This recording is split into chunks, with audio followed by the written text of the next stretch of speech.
সময় সংলাপে স্বাগত জানাচ্ছি। আমি তুষার আব্দুল্লাহ। সময় সংলাপে আমার সঙ্গে যোগ দিয়েছেন ডক্টর জহিরুল হক। আপনাকে স্বাগত সময় সংলাপে। আমি আপনার সঙ্গে আলোচনার শুরুতে জানতে চাই আপনার কাছে যে শিক্ষা দান শব্দটার সঙ্গে আমরা পরিচিত, তাই না? জি। কিন্তু এখন কি শিক্ষা দান আছে না শিক্ষা ক্রয়? কোন পর্যায়ে চলে গেছে বাংলাদেশের শিক্ষা ব্যবস্থা? এখন দেখেন, বাংলাদেশের শুধু না, সারা বিশ্বেই বেসরকারি শিক্ষা ব্যবস্থাটা চালু আছে। বেসরকারি শিক্ষা ব্যবস্থা চালু না থাকলে আজকে যে হার্ভার্ড দেখছেন, হার্ভার্ড পেতেন না আপনি। পৃথিবীর নাম্বার 1 ইউনিভার্সিটি হচ্ছে প্রাইভেট বিশ্ববিদ্যালয়। আমি জাস্ট ছোট্ট একটা উদাহরণ দিয়ে এটাকে একটু বোঝাতে চাচ্ছি যে ক্রয় শব্দটা বাংলাদেশের মানুষ নেগেটিভলি দেখে। আসলে প্রাইভেটাইজেশন অর্থই না যে কোনো কিছু নেগেটিভ জিনিস। এক সময় সবাই ঢাকা ইউনিভার্সিটি অথবা রাজশাহী ইউনিভার্সিটিতে পড়াশোনা করতো, কিন্তু এখন অনেক যেহেতু ঢাকা ইউনিভার্সিটি বা রাজশাহী ইউনিভার্সিটিতে শিক্ষার্থীদের জন্য আসন ছিল ধরেন কথার কথা 600। এখন আপনার বিশ্ববিদ্যালয়ে পড়ার জন্য সুযোগ বিস্তৃত হয়েছে, পড়ার জন্য প্রস্তুত ছিল হয়তো 6000। এখন বাকি 5000কে আপনি তো আর বাদ দিতে পারেন না। সেটার জন্য আপনার বেসরকারি উদ্যোক্তারা এগিয়ে আসছে, সেটা তো খারাপ কিছু না। সরকারি বা পাবলিক বিশ্ববিদ্যালয়ের মান নিয়েও প্রশ্ন বা সংশয় আছে এখন, কিন্তু বেসরকারি বিশ্ববিদ্যালয়ের মান নিয়ে যদি আপনি বলেন, মানের সাথে আমি কোরাইট একটু ক্লিয়ারিফাই করতে মানের দিকে যাচ্ছি। যেমন আমার বাচ্চাকে আমি পড়াবো, সরকারি কোনো ভালো একটা স্কুলে আমি পাইনি। এখন আমার প্রতি মাসে 20,000 টাকা খরচ করে তাকে একটা ইংলিশ মিডিয়াম স্কুলে দিতে হচ্ছে, কারণ এটা একটা প্রাইভেট প্রতিষ্ঠান। ক্রয় শব্দটা আমি এই জন্য বলেছি শিক্ষাদান এবং ক্রয়ের জায়গাতে, যে পাবলিক বিশ্ববিদ্যালয় এবং বেসরকারি বিশ্ববিদ্যালয়ের মধ্যে তফাৎটা যারা পড়ান তারাও আমার অনুষ্ঠানে এসে বা বিভিন্নভাবে তারা অন্যভাবে তাদের লেখালেখিতেও বলেছেন যে বিশ্ববিদ্যালয় কর্তৃপক্ষ বলে দিচ্ছেন যে ছাত্রদেরকে বেশি ফেল করানো যাবে না, কম নাম্বার দেওয়া যাবে না, তাদের কোর্সগুলোতে নাম্বার ঠিক মতো দিতে হবে। এটা কিন্তু আপনি যে বিশ্ববিদ্যালয় সেখানকার শিক্ষকরা, আমারটা আমি তো ইউলেভে আছি, হ্যাঁ, সেখানকার শিক্ষকরা যে বলেন না তাও না। এবং একটা পদ্ধতিগত সমস্যা হচ্ছে যে তাদের ওই যে আপনি যেটা বললেন যে ছাত্ররা তাদের কাছে প্রোডাক্ট, হ্যাঁ, এই যে এখন বা ক্লায়েন্ট যেভাবে বলি না কেন, এই ক্লায়েন্টকে তারা হারাতে চায় না। এখন আমি বলি যে আপনার যে কথাটা, এটা কিন্তু অবশ্যই আংশিকভাবে সত্য। যেটা সত্য পাবলিক বিশ্ববিদ্যালয়ের ক্ষেত্রে এবং প্রাইভেট বিশ্ববিদ্যালয়ের ক্ষেত্রে। এখন আপনি তো বাংলাদেশে এখন এই মুহূর্তে 90টার মতো বেসরকারি বিশ্ববিদ্যালয় আছে। এই 90টা কি আপনি এ ক্যাটাগরিতে ফেলতে পারেন না, এটা থাকবে না, হতেই পারে না যে সবগুলো এ প্লাস টাইপের ইউনিভার্সিটি হবে, এটা হতে পারে না। গভর্নমেন্ট বিশ্ববিদ্যালয়ে যদি তাকান, সবগুলো তো ঢাকা বিশ্ববিদ্যালয় বুয়েটের মানে না। হাজী দানিশ ইউনিভার্সিটিও আছে, নোয়াখালী বিশ্ববিদ্যালয় আছে, গোপালগঞ্জ আছে, আবার ঢাকা বিশ্ববিদ্যালয় আছে, রাইট? সিমিলারলি আমাদের প্রাইভেট বিশ্ববিদ্যালয়ের ক্ষেত্রেও ইউল্যাবের মতো ভালো ইউনিভার্সিটি, নর্থ সাউথের মতো ভালো ইউনিভার্সিটি, ব্র্যাকের মতো আছে, আবার নাম বলবো না, অনেক খারাপ কোয়ালিটির আছে। এখন এই যে খারাপ কোয়ালিটি বললেন, হ্যাঁ, এটা আপনি বললেন যে A B C D F পর্যন্ত যেতে পারে, সেটা কোনো সমস্যা না, যে কোনো গিভেন সেক্টরে। কিন্তু ঘটনা হচ্ছে যে তাদের হয়তো শিক্ষক ভালো নেই, তারা হয়তো শিক্ষক জোগাড় করতে পারেনি, ভালো শিক্ষক হয়তো এখন পর্যন্ত জোগাড় করতে পারেননি, বা করলেও কম করতে পেরেছেন। তারপর হচ্ছে যে তাদের এখনো ওই বেসরকারি বিশ্ববিদ্যালয় পর্যায়ের ক্ষেত্রেও তারা এখনো তারকা খ্যাতি পান নাই। কিন্তু যাদের নাম আপনি বললেন, যারা এ শ্রেণীতে বলেন, তাদের সম্পর্কে কিন্তু এই ধরনের তাদের যেখানে তারা যে শিক্ষকরা পড়ান তারা কিন্তু একই কথা বলেছেন যে, কারণ আপনি এখানে বিশ্ববিদ্যালয়গুলোতে বেসরকারি সরকারি বিশ্ববিদ্যালয়ের শিক্ষকরাও যেও কিন্তু পড়ান, আমি শুধু আপনার বিশ্ববিদ্যালয় বলছি না, সব জায়গাতেই পড়ান, তারাও কিন্তু বলেছেন যে ওখানে সমস্যাটা হচ্ছে পড়াতে গিয়ে যে সেখানে বলা হয় যে ছাত্রছাত্রীদের নাম্বারের ক্ষেত্রে এই এতটুকু নিচে নামা যাবে না। আমার মনে হয় যে এই ক্লেমটা ভালো বিশ্ববিদ্যালয়ের ক্ষেত্রে টোটালি মিথ্যা বলবো কি, আমার বিশ্ববিদ্যালয় থেকে প্রত্যেকটা সেমিস্টারে 12 থেকে 16 জন আমরা আউট করে দিই, ডিসমিসড, এটা আমরা বলি ডিসমিসড হয়ে যায়, যে তারা সিজিপিএ ফল করলে পরপর 3 টার্ম থাকলে তারা আউট হয়ে যায়। আমার মনে হয় এখানে অনেকটা ঘটনা ঘটে। আমি যেমন নিজে দেখেছি, ঢাকা বিশ্ববিদ্যালয়ের কিছু শিক্ষক আছে যারা ফর এক্সাম্পল আমাদের এখানে পার্ট টাইম হিসেবে কাজ করেছে, ফুল টাইমেরও কিন্তু বলেছে না, পার্ট টাইম হিসেবে কাজ করেছে। কাজ করার ক্ষেত্রে এসে সে খুবই ইনসিনসিয়ার। ধরেন সবাই না, সেখানকার অনেক ভালো টিচার আছে, একদম ফুল টাইমের মতো আমাদের সার্ভিস দিচ্ছে। আবার 2-1 জন আছে তারা ক্লাস নেওয়ার কথা 24টা, সে হয়তো ক্লাস নিয়েছে কথার কথা 17টা বা 16টা। তো 16টা নেওয়ার ক্ষেত্রে আমাদের স্টুডেন্টরা সার্ভিস পায় নাই, তখন সে ইচ্ছা মতো করে কোশ্চেন করছে, তার সেই স্ট্যান্ডার্ডে ছাত্ররা ফেল করছে। তখন আমরা বলি যে আপনার দায়িত্ব হচ্ছে এই ছাত্রদেরকে গড়ে তোলা, তাদেরকে ওই বি প্লাস বা এর স্ট্যান্ডার্ডে নেওয়া, দ্যাট ইজ আওয়ার রেসপন্সিবিলিটি। যারা পূর্ণকালীন আছেন, ফাঁকির কথা বলছেন সেটা না, একদম তারা মনোযোগী, সময় দেন। তারাও বলেছে যে এখানে পাবলিক এবং বেসরকারি বিশ্ববিদ্যালয়ের তফাৎটা এই জায়গাতে, হ্যাঁ, তারা হয়তো কোনো পাবলিক বিশ্ববিদ্যালয়ের সঙ্গে জড়িত না, পুরো মাত্রাতেই বেসরকারি বিশ্ববিদ্যালয়ের সঙ্গে জড়িত। তারাও বলেছেন যে এইখানে একটা আছে, যেহেতু তারা কারণটাও তারা বলেছে যে এখানে পাবলিক বিশ্ববিদ্যালয় তো একদম ওই যে আপনি বলেছেন যে সরকারি খরচে হচ্ছে, জি খুব কম টাকা দেওয়া হচ্ছে, কিন্তু বেসরকারি বিশ্ববিদ্যালয়ে তাকে একটা বড় সেমিস্টার ফি দিতে হচ্ছে, জি সুতরাং তাকে অসন্তুষ্ট করা যাবে না। আমার মনে হয় এই অভিযোগটা ঠিক না, কারণ আমি খুব লো কোয়ালিটি ইউনিভার্সিটি একদমই ঠিক না, আংশিক সত্য। না। আমার মনে হয় এখন গ্রেডিং এর যে ব্যাপারটা, আমরা আমাদের কথা আমরা বলতে পারি, আমরা বেল কার্ভ গ্রেডিং ফলো করি। যে কোনো একটা গিভেন ক্লাসে হার্ভার্ড, প্রিস্টন, ওয়েসলিয়ান, ধরেন ব্রাউন, ওরা যেটা ফলো করে, যে কোনো একটা গিভেন ক্লাসে আপনার একটা সার্টেন পার্সেন্ট, ফর এক্সাম্পল 5%-এর বেশি পাবে না, তারপরে একটা পার্সেন্টেজ, সার্টেন পার্সেন্টেজের বেশি আপনার এ মাইনাস পাবে না, তারপরে ম্যাক্সিমাম পার্সেন্টটা পাবে B, B plus, B minus, এইটা। তারপরে আবার কম একটা 5%-এর মতো পাবে হয়তো 7% সি, তারপরে ডি পাবে 2%, এফ পাবে 1%, এরকম একটা বেল কার্ভ সারা ওয়ার্ল্ড। আপনার সাথে মানের বিষয়টা, সেখানে শিক্ষকের কথা যদি আসেন, যে শিক্ষক তো বাইরে থেকে দেওয়া হচ্ছে, কিন্তু সবাই ওই যে 90টার কথা বলছেন, নতুন নতুন বিশ্ববিদ্যালয় হচ্ছে, সবাই তো একসঙ্গে হয়তো আমরা 5টা বা 6টা বা 4টার নাম বলতে পারি, বাকিদের মান উত্তরণের ক্ষেত্রে বিশ্ববিদ্যালয় মঞ্জুরি কমিশন কি ভূমিকা রাখছে? সবচেয়ে পুরানটার বয়সে যদি 22 বছর, এই 22 বছরের মধ্যে আমাদের যে সেক্টর আছে, বেসরকারি বিশ্ববিদ্যালয়ের সেক্টর, তার মধ্যে 12টা বিশ্ববিদ্যালয় অথবা 8-9টি বিশ্ববিদ্যালয় একদম খুব ভালো মানের আছে। তারপরে হয়তো 20টা আছে মাঝারি মানের, তারপরে আরো 20টা হচ্ছে আরেকটু লো ক্যাটাগরি, আর 20টা আছে একদম পুয়ার ক্যাটাগরি। এটা কিন্তু বাংলাদেশ না, শুধু সারা দুনিয়ার যে কোনো গিভেন সেক্টর হচ্ছে এই পিকচারটা আছে, সেটা খুব অস্বাভাবিক কিছু না। এখন আপনার মানের কথাটা যদি বলেন, আমরা মান কিভাবে আসবে? মান আসবে ভালো ছাত্র এবং ভালো শিক্ষক, এই দুইটা হলেই গাছতলায় পড়ালেও মান ভালো থাকবে, রাইট?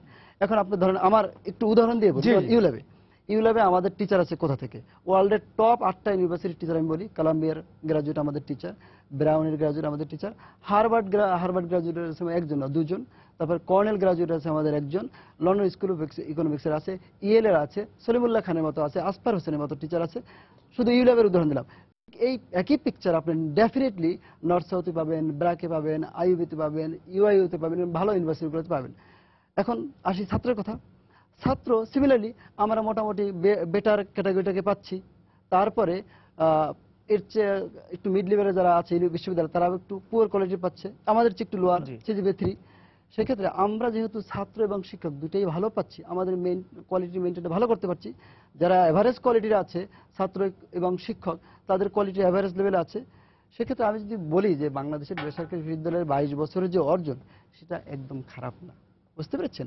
এখন আমরা অতীশ দীপঙ্কর খারাপ করছে বা দারুল ইহসান খারাপ করছে, আমি বলেই দিলাম না, সেটার উদাহরণ দিয়ে আপনি পুরো সেক্টরকে যদি দায়ী করেন, খারাপ করবে কেন? সেই দায়কার না, আমি বলছি সেটার, কিন্তু আমাদের মিডিয়া যেটা করে সেটা হচ্ছে যে অতীশ দীপঙ্কের উদাহরণ দিয়ে পুরো সেক্টরকে একটা বিশ্ববিদ্যালয় অনুমোদন পেল, সেটা দেখভালের দায়িত্ব তো বিশ্ববিদ্যালয় মঞ্জুরি কমিশন। জি, তারা কতটা দেখভাল করছে? কারণ ছাত্রদের দেখভাল তো শিক্ষকরা করলেন, কিন্তু বিশ্ববিদ্যালয় দেখভাল তো বিশ্ববিদ্যালয় মঞ্জুরি কমিশন। এই যে এখানে আমার একটা খুবই মৌলিক একটা প্রশ্ন করেছেন, ধন্যবাদ ভাই। আমার মনে হয় যে এখানে বিশ্ববিদ্যালয় মঞ্জুরি কমিশন এবং শিক্ষা মন্ত্রণালয়ের ভূমিকা যথেষ্ট সক্রিয়ভাবে পালন করা উচিত, যেটা তারা করতে পারছে না। আমি এটা কিন্তু বলছি পারছে না, কেন বললাম? এই কারণেই বললাম, ধরেন আমরা যদি জানি এক্স ওয়াই জেড খুবই খারাপ মানের বিশ্ববিদ্যালয়, তারা সার্টিফিকেট বিক্রি করছে, মানে বাস্তবিক বিক্রিও হয়, হ্যাঁ বিক্রি হচ্ছে, তাই এইটা তারা ফিরাতে পারছে না। কিন্তু বক্তব্য দেওয়ার সময় ধরেন বলল যে সমস্ত বেসরকারি বিশ্ববিদ্যালয় খারাপ করছে তাদের বন্ধ করে দেওয়া হবে, এগুলো সহ্য করা হবে না। তাহলে ওই যে বক্তব্য যেটা দিচ্ছে, এটার কোনো অর্থ আছে বলেন? সুতরাং আপনার দায়িত্ব হচ্ছে যে আমাদেরকে পলিশ করে একটা শেপে নিয়ে আসা। এখন আপনি অনুমোদন দেওয়ার পরে কেউ সার্টিফিকেট বিক্রি করছে, তাকে আপনি গলা টিপে ধরতে পারছে না, তাহলে এটা তো কমপ্লিটলি ফেইলিয়ার। এবং আপনার কাছে মনে হয় খুব পরিকল্পিতভাবে বিশ্ববিদ্যালয়, বেসরকারি বিশ্ববিদ্যালয়ের অনুমোদন দেওয়া হয়, যে সারা দেশে দেওয়া হয়েছে, সেটা খুব পরিকল্পিত, যে ছাত্রছাত্রীদের অবস্থান, অর্থনৈতিক অবস্থান, এগুলো দেখে দেওয়া হয়েছে? আমার মনে হচ্ছে গভর্নমেন্ট ভেবেছে, আমার ধারণা, আমি তো গভর্নমেন্টে চাকরি করি না, আমার ধারণা তারা ভেবেছে যে সব জায়গায় দেবো, এর ভিতরে যারা টিকবে, যারা টিকবে না তারা হারিয়ে যাবে। এটা হয়তো গভর্নমেন্টের ফিলোসফি। কথার কথা, আমাদের গোপালগঞ্জে একটা বিশ্ববিদ্যালয় আছে, যশোরে একটা আছে, নোয়াখালীতে একটা আছে, পটুয়াখালীতে একটা আছে, তাই না? হাজী দানেশ বিশ্ববিদ্যালয় আছে। এই যে অনেকগুলো বিশ্ববিদ্যালয় আছে যেগুলো আমরা নামও জানি না, সেটা সরকারি আছে, বেসরকারি আছে, এবং প্রত্যেকটা বিশ্ববিদ্যালয়ের অবস্থা খুবই খারাপ। বরং ঢাকা শহরে যে কয়টা আছে, সেটা সরকারি হোক বেসরকারি হোক, মোটামুটি ভালো মানের শিক্ষক দিয়ে তারা চালাতে পারছে। রুরাল এরিয়া যেগুলোতে আছে সেগুলোর অবস্থা আসলেও ভালো না। এবং অবশ্যই শিক্ষকরা যেতে চাচ্ছেন না সেখানে, শিক্ষকরা অবশ্যই যেতে চাচ্ছেন। এখন না যাওয়ার কারণ আছে, কারণ ধরেন কথার কথা আমাকেও যদি আপনি বলেন আমিও যাবো না, আমি যাবো না কেন? কারণ আমার বাচ্চা থাকবে এখানে, কারণ ওই গ্রামে তো আমার বাচ্চাকে আমি পড়াতে পারবো না, সেখানে তো ভালো স্কুল নাই। তো আমার বাচ্চা অসুস্থ হলে আমি এখানে স্কোয়ারে নিয়ে যেতে পারি, আমি তো ওখানে একটা হাসপাতালে নিয়ে যেতে পারবো না। সেই জন্য আমি যেতে পারছি না ইচ্ছা থাকা সত্ত্বেও। সেই জন্য আমাদের ওই পুরো ব্যাপারটা কনসিডার করে আমার মনে হয় অনুমোদনগুলো দেওয়া উচিত। আমি বেসরকারি বিশ্ববিদ্যালয়ের কথা বললাম, আমি উচ্চশিক্ষার একটি বিষয়ে যেতে চাই প্রসঙ্গে আলোচনা, যে আমাদের জাতীয় বিশ্ববিদ্যালয় তো আছে, জি জাতীয় বিশ্ববিদ্যালয়ের আওতাধীন অনেকগুলো কলেজ আছে, জি সেখানকার ছাত্র ছাত্রীরাও তো একসময় আবার আপনাদের কাছে আসেন, এবং সে মানে আমি আমাদের ধারণা যে যদি জেলা পর্যায়ে বা বিভাগীয় পর্যায়ে যে জাতীয় বিশ্ববিদ্যালয়ের যে বিশ্ববিদ্যালয় কলেজগুলো আছে সেখানে যদি উচ্চশিক্ষার মান ঠিক থাকতো তাহলে তো বা ঠিক রাখা যায়, তাহলে তো বেসরকারি বিশ্ববিদ্যালয়ের সংখ্যা বাড়ানোর প্রয়োজন এতটা হতো না। আসলে জাতীয় বিশ্ববিদ্যালয়ের চিত্রটা খুবই ভয়াবহ। এখন ধরেন আমাদের বিশ্ববিদ্যালয়ে আমরা যখন শিক্ষক নিয়োগ করি, নিয়োগ করার আগে আমরা পত্রিকায় বিজ্ঞাপন দিই। বিজ্ঞাপন দেওয়ার পরে যদি দেখি আমরা জাতীয় বিশ্ববিদ্যালয়ের কোনো অ্যাপ্লিক্যান্ট আছে, সাধারণত আমরা আমার বিশ্ববিদ্যালয়ে আমি তাকে ডাকি না। এখন এটা কেউ যদি মনে করে সেটা একটা আলাদা বিষয়, কিন্তু আমি ডাকি না আমার সাথে। ডাকি না কেন? আমি ডাকে জাতীয় বিশ্ববিদ্যালয়ের যে দুর্বল যে ইয়েটা আছে সেটা আমি জানি। এখন জাতীয় বিশ্ববিদ্যালয়ের দিকটা জানি, ভালোভাবে জানি। এখন জাতীয় বিশ্ববিদ্যালয়ের গ্রাজুয়েটরা ভালো করতে পারছে না, এখনো পারছে না। এখানে একটা খুব মৌলিক বিষয়ের জন্য পারছে না, সেটা হচ্ছে জাতীয় বিশ্ববিদ্যালয়গুলোর সৃষ্টি খুবই একটা করুণ অবস্থার মাধ্যমে।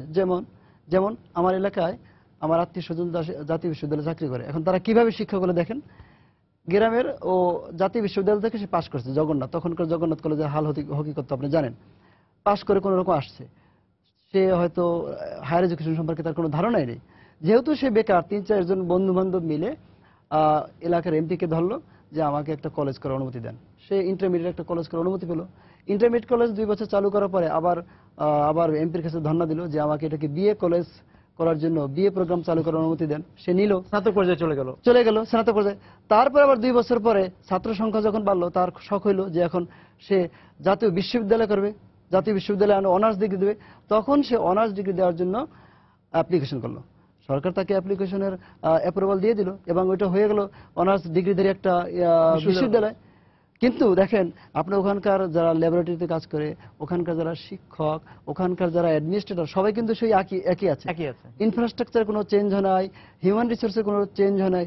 সেই তথাকথিত ইন্টারমিডিয়েট লেভেলের শিক্ষক আছে, এখন তারা অনার্স ডিগ্রি দিচ্ছে, ভবিষ্যতে তারা মাস্টার ডিগ্রি দিবে অথচ দিচ্ছে। তাহলে কোয়ালিটি কিভাবে আমরা মেনটেন করব? এই ব্যাপারটা গভর্নমেন্ট দেখে নাই। সেই জন্যই জাতীয় বিশ্ববিদ্যালয় ওই ইন্টারমিডিয়েট লেভেলে রয়ে গেছে, কিন্তু তারা আপনার অনার্স ডিগ্রি দিচ্ছে। অবকাঠামোটা উচ্চ মাধ্যমিকের রয়ে গেছে, আপনি বলতে চাচ্ছেন? উচ্চ মাধ্যমিক রয়ে গেছে, মানে অনেক, সেই জন্য তাদের প্রোডাক্টটা খুবই পুয়ার কোয়ালিটিতে রয়ে গেছে। তাদের কোনো স্কিল নাই, তাদের আইটি ইনফ্রাস্ট্রাকচার নাই, তাদের ধরেন আপনার ইংলিশের যে বেসিক কমিউনিকেশন স্কিল সেটা নেই, তারপরে ফান্ডামেন্টাল নলেজের যথেষ্ট ঘাটতি আছে, বিকজ ভালো শিক্ষক নেই। এবং সেখান থেকে যে ছাত্ররা আসছে, ছাত্রছাত্রীরা ওখানে খুবই মানে যে সমস্ত গ্রাজুয়েটরা আসতেছে তারা ভালো না, সমস্যা আছে। পাঠ্যক্রমের কি অবস্থা ওখানে? পাঠ্যক্রম যথেষ্ট খারাপ। আজ আপনাকে একটু আগে বলেছিলাম যে আমরা বাংলাদেশের হায়ার এডুকেশন আমরা যথেষ্ট এগিয়ে গেছি, যদিও আমরা সেকেন্ডারি এবং প্রাইমারি এডুকেশন সবচেয়ে পিছনে, আমরা কোথাও নাই। ইভেন আমার মনে হয় ইন্ডিয়া থেকে অনেক পিছনে আছে, কিন্তু হায়ার এডুকেশন আমরা কিন্তু একদম খারাপ অবস্থায় নাই। হায়ার এডুকেশনের নামে জাতীয় বিশ্ববিদ্যালয়ে যে ডিগ্রিগুলো দিচ্ছে ওইখানে আবার আমরা খুবই করুণ অবস্থায় আছি। পাঠ্যক্রম আমাদের বিষয়ের কারণে, আমাদের যে পাঠ্যক্রম ছিল সেটা বছরের পর বছর ধরে ওই একই পাঠ্যক্রম আছে। ওটা যদি চেঞ্জ করতে হয় বিরাট ব্যুরোক্রেটিক ফরম্যাটের ভিতর দিয়ে তাদের যেতে হবে। কিন্তু একটা প্রাইভেট বিশ্ববিদ্যালয়ে ধরেন হালনাগাদ করা হয়নি, পাঠ্যক্রম হালনাগাদ মোটেই করা হয়নি, এবং করতে হলে তাদের যে প্রসেসের ভিতর দিয়ে যেতে হবে সেটা খুবই ডিফিকাল্ট, সেই জন্য কেউ করছে না। এই যে পাঠ্যক্রমের জায়গায় কি বেসরকারি বিশ্ববিদ্যালয়গুলো ঠিক আছে সব? না, আবার ওই একই কোশ্চেন। ধরেন আমার যে সমস্ত বেসরকারি বিশ্ববিদ্যালয় ভালো, তাদের পাঠ্যক্রম ভালো, এবং এখানে খুবই আপনি শুনে খুশি হবেন, সেটা হচ্ছে আমরা কিন্তু পাঠ্যক্রম যখন তৈরি করি, প্রণয়ন করি, যেটা আমরা বিশ্ববিদ্যালয় মঞ্জুরি কমিশনে সাবমিট করে অ্যাপ্রুভাল নিয়েছি, সবসময় আমরা দেখি যে আমাদের এই কোর্সটা হার্ভার্ডে কেমন পড়ায়, ব্রাউনে কেমন পড়ায়, তারপরে ইএলএ কেমন পড়ায়, সেটা দেখে আমরা পাঠ্যক্রম তৈরি করি। তারপরে আমাদের লোকাল কনসিডারেশন ওটাকে মডিফাই করে আমরা বিশ্ববিদ্যালয় মানে উচ্চশিক্ষার যে বেসরকারি অবস্থা আমাদের শিক্ষার মান, সেটা আমাদের প্রতিবেশী দেশগুলোর মধ্যে কোন অবস্থানে আছে? আমি বিশ্বে না গেলাম। উচ্চশিক্ষার মান উচ্চশিক্ষার মান আমাদের প্রতিবেশী দেশগুলোর তুলনায় আমরা যথেষ্ট ভালো আছি। এখন আপনি উত্তর তো আমার দিতে হবে কেন ভালো আছি। হ্যাঁ। আপনি যদি দেখেন এখন থেকে 20 বছর আগের দিকে আপনি তাকান, আমাদের দেশ থেকে প্রায় 1.5 লক্ষ থেকে 2 লক্ষ ছাত্রছাত্রীরা ভারতে পড়াশোনা করতো। তো এখানকার সবাই তো আর ওখানকার ভালো বিশ্ববিদ্যালয়ে পড়তো না। ওরা টাকা দিয়ে নাম কস্তে অনেকে ছিল ওই 1 লক্ষ বা 1.5 লক্ষ যারা যেত তার হয়তো 5% ভালো বিশ্ববিদ্যালয়ে পড়তো, আর বাকি 95% হয়তো পুয়ার কোয়ালিটির বিশ্ববিদ্যালয়গুলোতে পড়তো, পরে এখানে চলে আসতো, তারপর জব পেতো না। এখন দেখেন আমাদের দেশের পিকচার, কোয়ালিটির কোয়েশ্চেন যেহেতু তুললেন আপনি, আমাদের আমি বললাম না মাত্র 12 বছরে আমরা যে স্ট্যান্ডার্ডের ইউল্যাব চলে আসছে বা ব্র্যাক বা আইইউবি আমরা যে স্ট্যান্ডার্ডে চলে আসছি, তো আমরা I am very much satisfied with that. আমি একটু বিরতিতে প্রাথমিক, মাধ্যমিক এবং উচ্চ মাধ্যমিক, প্রাথমিক দিয়ে যদি শুরু করেন। আমি আপনাকে বোধহয় এই অনুষ্ঠান শুরুর আগে আনঅফিশিয়ালি বলছিলাম যে আমাদের দেশের সবচেয়ে খারাপ অবস্থা হচ্ছে আমরা প্রাথমিক এবং মাধ্যমিক শিক্ষা ব্যবস্থায় এখন কেন আছি। এখন প্রাথমিক এবং মাধ্যমিক শিক্ষা ব্যবস্থার আসলে কারিকুলামটা একদম মানে সেই ব্রিটিশ আমলেরও আগের, মানে ওইটার পাঠ্যক্রমটা মোটেই হাত দেওয়া হয়নি। মানে সেই 300 বছর আগে যে কারিকুলাম তৈরি করেছিল সেটার উপর চলতেছে। অন দ্য আদার হ্যান্ড উচ্চশিক্ষার কারিকুলাম অনেকবার মডিফাই হয়েছে। আমরা বেসরকারি বিশ্ববিদ্যালয়ে আসার পর তো এখন একটা বিরাট কম্পিটিশনে চলে আসছে। এখন আপনাকে বলি একটা প্রাইমারি বিশ্ববিদ্যালয়, প্রাইমারি স্কুলের শিক্ষার মান উন্নয়নের জন্য দরকার কি? দরকার হচ্ছে প্রথমে হচ্ছে আপনি অবকাঠামো, একটা খুব ইম্পর্টেন্ট জিনিস। কারণ বাচ্চারা যদি ভালো জায়গায় বসতে না পারে তাহলে বাচ্চা তো কি শিখবে? ও যদি একটা ওই কাদার ভিতরে বসে থাকে তাহলে তো ওর স্ট্যান্ডার্ড হবে, কাদার ভিতরে বসার একটা স্ট্যান্ডার্ড হবে, তাই না? এটা একটা খুব গুরুত্বপূর্ণ জিনিস। তারপর হচ্ছে শিক্ষকদের মান। শিক্ষকদের মান হচ্ছে এত খারাপ, কারণ আপনি বেসরকারি মানে টাকা দেওয়া না হলে তো আপনি ভালো শিক্ষক পাবেন না। না, হ্যাঁ ওই তো। তো শিক্ষকদের মান যে এত খারাপ, এটা ভয়াবহ খারাপ। ভয়াবহ খারাপ শব্দটা উচ্চারণ করলাম কেন? কারণ মেট্রিক পাস করে একটা মেয়ে বা ছেলে ওখানে চাকরি করে, সে কোন রকম তার স্বামীর রান্না ঠান্না করে দৌড় দিয়ে গিয়া ওখানে গিয়ে বাচ্চাদেরকে কিছু সময় আবার তার চিন্তা থেকে সে দুপুরে এসে লাঞ্চ মানে রান্না করবে, দুপুরে রান্না করে আবার একটা ক্লাস নেওয়ার জন্য দৌড় দিয়ে যায়, কারণ তার বাড়ি পাশে স্কুল। আবার সে কোন রকম সাথে এই ছেলেরা দিকে আয় এরকম বলে ঠেলে একটু বলে আবার চলে আসে। তাহলে ওই শিক্ষক যাকে আমরা নিলাম, আমাদের দায়িত্ব ছিল যেহেতু তারা ওই কোয়ালিটির না, তাহলে ওকে ট্রেনিং এর মাধ্যমে অনেক উচ্চ কোয়ালিটি তৈরি করা। যেভাবে সরকারি প্রাথমিকের কথা বললেন, বেসরকারি পর্যায়ে যারা ইংরেজি মাধ্যমে যে প্রাথমিক শিক্ষা দেওয়া হচ্ছে সেটা কি আপনি সন্তুষ্ট? বেসরকারি সেটা পাঠ্যক্রমে আপনি সন্তুষ্ট? আমি আসলে বেসরকারি যে প্রাইমারির কথা, ইংরেজি মাধ্যমের, হ্যাঁ ইংরেজি মাধ্যমের আমি যে কটা জানি সে কটার মান খুবই ভালো। আমি বাজেগুলোর সম্পর্কে আমি জানি না। যেমন আমি যদি বলি সানবিম, স্কলারশিপ, দুই একটা তো আছে, বেশ কিছু ভালো আছে। সেখানে বাংলা শিক্ষা ওইভাবে নাই, ইংরেজি মাধ্যম শিক্ষা হচ্ছে, ওইখানে পাঠ্যক্রম আমাদের সংস্কৃতির সঙ্গে যায় না, এই অভিযোগগুলো তো আছে। হ্যাঁ, না সেটা সংস্কৃতির সাথে নাই, তারা কিন্তু এখানে খুব একটা ইম্পর্টেন্ট জিনিস। আমার বাচ্চা যেহেতু পড়ে আমি এটা জানি,